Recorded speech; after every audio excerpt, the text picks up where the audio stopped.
Supreme court ने हल्का बंदियों से मुताल्लिक मामला वापस इलेक्शन कमीशन को भिजवा दिया। सुप्रीम कोर्ट में चीफ जस्टिस उमर अता बंदियाल की सरबराही में 2 रुकनी बेंच ने इलेक्शन कमीशन की सिंध में सूबाई हल्का बंदियों के खिलाफ दरख्वास्तों पर समाअत हुई, जिस दौरान चीफ जस्टिस पाकिस्तान ने रिमार्क्स दिए कि हल्का बंदियाँ अवामी मफाद का मामला हैं। सुप्रीम कोर्ट में मुत्तअद बार हल्का बंदियों का मामला आ चुका है। चीफ जस्टिस ने रिमार्क्स दिए कि इलेक्शन कमीशन हल्का बंदियाँ शफाफ तरीक़ेकार से करे।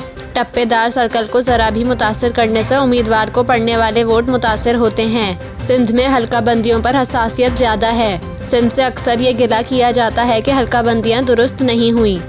दौरान समाअत चीफ जस्टिस ने इस्तफसार किया कि इलेक्शन कमीशन आम इंतखाबात कब करा रहा है। इस पर DIG लॉ इलेक्शन कमीशन ने कंधे उचका दिए। चीफ जस्टिस ने कहा कि यानी अभी तो इंतखाबात की कोई तारीख ही तय नहीं हुई। इलेक्शन कमीशन इंतखाबात से कबल तमाम मामलात हल करे। बाद-अज़ां सुप्रीम कोर्ट ने हल्का बंदियों से मुताल्लिक मामला वापस इलेक्शन कमीशन को भिजवा दिया। वाज़ेह रहे कि सिंध में सूबाई हल्के PS 7, 8 और 9 शिकारपुर की हल्का बंदियाँ सुप्रीम कोर्ट में चैलेंज की गई थीं।